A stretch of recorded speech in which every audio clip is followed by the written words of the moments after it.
Hello students, हमने पिछले videos में आपको बताया कि एक इंडिविजुअल एक आइसोलेटेड पॉइंट पॉजिटिव चार्ज, जबकि वो अकेला हो एकदम से, चाहे वो पॉजिटिव पॉइंट चार्ज है या आइसोलेटेड नेगेटिव पॉइंट चार्ज है, उसकी इलेक्ट्रिक लाइंस ऑफ फोर्स और उसकी इलेक्ट्रिक फील्ड कैसे होती है मैं यहाँ बना सकता हूँ।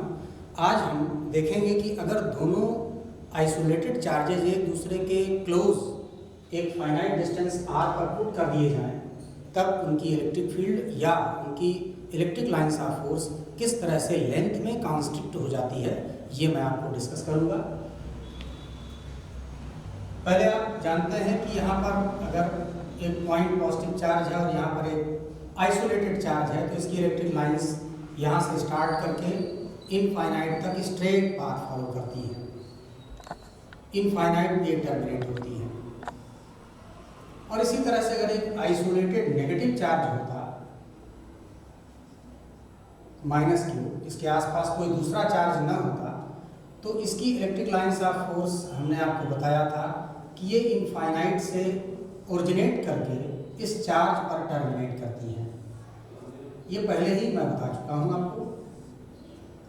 लेकिन ये electric lines of force isolated charge के लिए होंगी, जबकि इनके आसपास कोई दूसरा चार्ज पार्टिकल ना हो, ये एब्सोल्युटली फ्री हो, अकेले हों और स्पेस में कोई दूसरा चार्ज इनके आसपास न हो, तब इनकी इलेक्ट्रिक लाइंस ऑफ फोर्स या इलेक्ट्रिक फील्ड इस तरह से रिप्रेजेंट की जाएगी। But if these two opposite kinds of charges, यहाँ पर मैं equal and opposite point charges ले रहा हूँ, इसको मैं जनरलाइज कर सकता हूँ बाद में, लेकिन से कि प्लस क्यू और माइनस क्यू दो equal and opposite point charge particles, मैं इनको क्लोज कर दूं, एक दूसरे के पास रख दूं, तब इनकी इलेक्ट्रिक लाइंस ऑफ फोर्स कैसे होंगी, क्या वही इलेक्ट्रिक लाइंस रहेंगी या कोई दूसरी हो जाएंगी। देखिए, एक इलेक्ट्रिक लाइन ऑफ फोर्स क्या है कि अगर एक पॉजिटिव Q0 टेस्ट चार्ज को आप यहाँ छोड़ दें, तो फ्री करने पर ये किस डायरेक्शन में किस पाथ को फॉलो करता है, यही इलेक्ट्रिक लाइन ऑफ फोर्स होता है। क्योंकि अगर ये दोनों चार्जेज आइसोलेटेड हों, ये किसी दूसरे चार्ज से इंटरप्ट ना की जा रही हों, तो सेम प्लस क्यू चार्ज के पास अगर हम इस टेस्ट चार्ज को रखें, तो केवल और केवल इसके रिपल्सन फील्ड में ये मूव करता चला जाएगा, कोई दूसरा चार्ज यहाँ पर नहीं हो।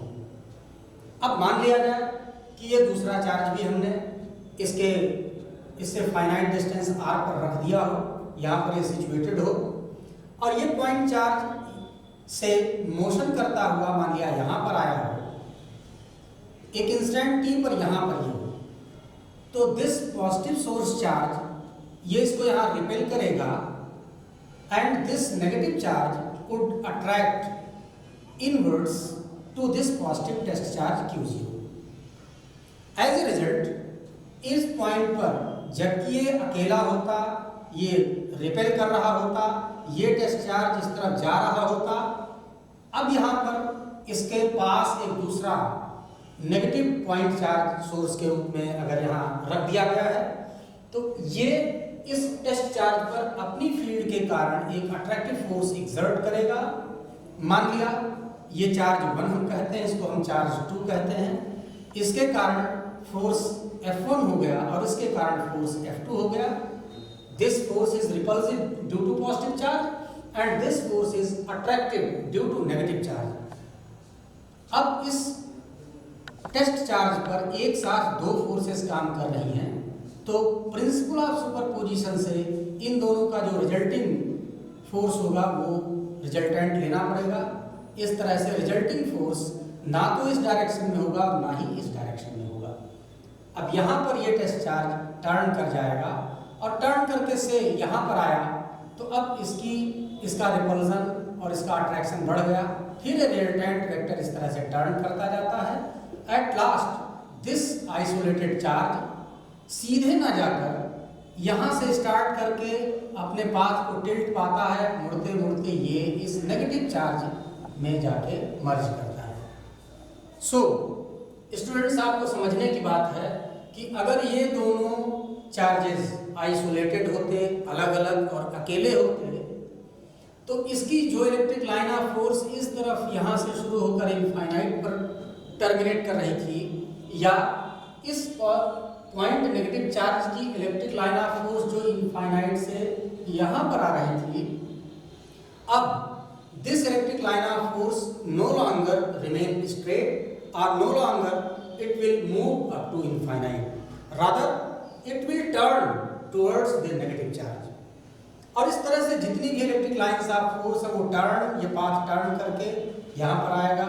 अगर आप चार्ज को, टेस्ट चार्ज को यहाँ रखते तो ये स्ट्रेट इस लाइन ज्वाइनिंग देम जो है, इस पर अगर आप टेस्ट चार्ज Q0 रखें तो ये लाइन स्ट्रेट बनी रहेगी, स्टार्ट करेगी प्लस के ऊपर और टर्मिनेट करेगी माइनस के ऊपर। अगर यहाँ पर चार्ज होता तो इस तरह से स्टार्ट करती और फिर यहाँ जाकर टर्मिनेट करती। इस तरह से जितने भी इलेक्ट्रिक लाइंस हैं वो in this way it can be shown और प्रूव्ड कि all the electric lines are force of the combined system are system of equal and opposite point charges, source charges. इस सिस्टम की जो electric lines of force होंगी वो positive charge से start करेंगी, originate करेंगी और नेगेटिव चार्ज पर जाके टर्मिनेट करेंगी। और ये कमोबेश कर्व्ड लाइंस होंगी, केवल एक लाइन स्ट्रेट मिलेगी आपको जो कि इन दोनों सोर्स चार्जेस को ज्वाइन करने वाली लाइन है, ये स्ट्रेट पाथ मिलेगा।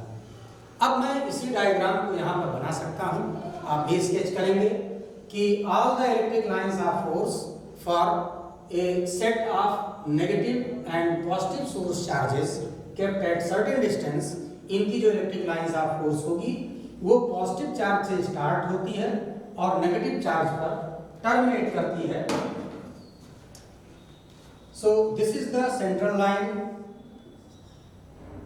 In this way you can make all the lines, curved lines, you will find they will have more and more long loop. In this way all the lines will start from positive and it will terminate at negative. आप इसको बना सकते हैं। ये जैसे जैसे आप यहाँ से एंगल ज़्यादा होता जाएगा वैसे वैसे लूप्स की लेंथ वो ज़्यादा लूप बनाते हुए, but all of them will start from plus Q and they will terminate at minus Q। तो इसको आप बना सकते हैं। मैं यहाँ पर ये बना दे रहा हूँ। ये लाइन जो स्ट्रेट लाइन है, ये इन दोनों को ज्वाइन करने वाली लाइन के अलांग जो पाथ है वो स्ट्रेट रहेगा। ये इनफाइनाइट पर जाएगा और इनफाइनाइट पर थ्योरेटिकली हम सोच सकते हैं कि ये इनफाइनाइट रेडियस की लूप बनाती हुई और फिर आके ये माइनस के ऊपर टर्मिनेट करेगी और बाकी लाइंस की लेंथ फाइनाइट होगी। लेकिन जैसे जैसे आप ज़्यादा से ज़्यादा 0 से 180 की तरफ जाएंगे इन लूप्स की लेंथ बढ़ती जाएगी और इस तरह से आप इन लाइंस को बना सकते हैं।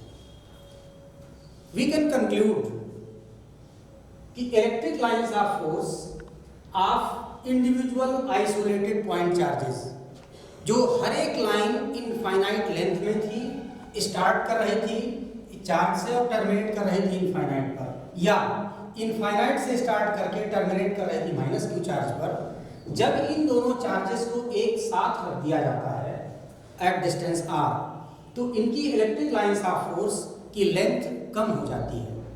दे कॉन्ट्रैक्ट लेंथ वाइज। हर एक इलेक्ट्रिक लाइन ऑफ फोर्स की लेंथ कम हो गई, जो इनफाइनाइट लेंथ की लाइन थी वो फाइनाइट हो गई। इस तरह से हम ये कह सकते हैं कि the electric lines of force of a set of two equal and opposite point charges contracts in length या contracts lengthwise, ये लंबाई में कम हो जाती है, सिकुड़ जाती है, and thereby giving rise to attraction between these two charges। इस तरह से electric lines of force contract होकर इक्वल एंड अपोजिट चार्जेस में अट्रैक्शन जनरेट करती हैं। और इसी तरह से हम एक दूसरा भी मैटर डिस्कस करेंगे। आप इसको मैं टेक्स्ट भेज दूंगा, आप इसको देख लीजिएगा। If these charges are similar like charges, say one charge is plus Q and other charge is also plus Q, both of them are positive charges, तब इनकी इलेक्ट्रिक लाइंस क्या होंगी? एक सेंट्रल लाइन इस तरह से आप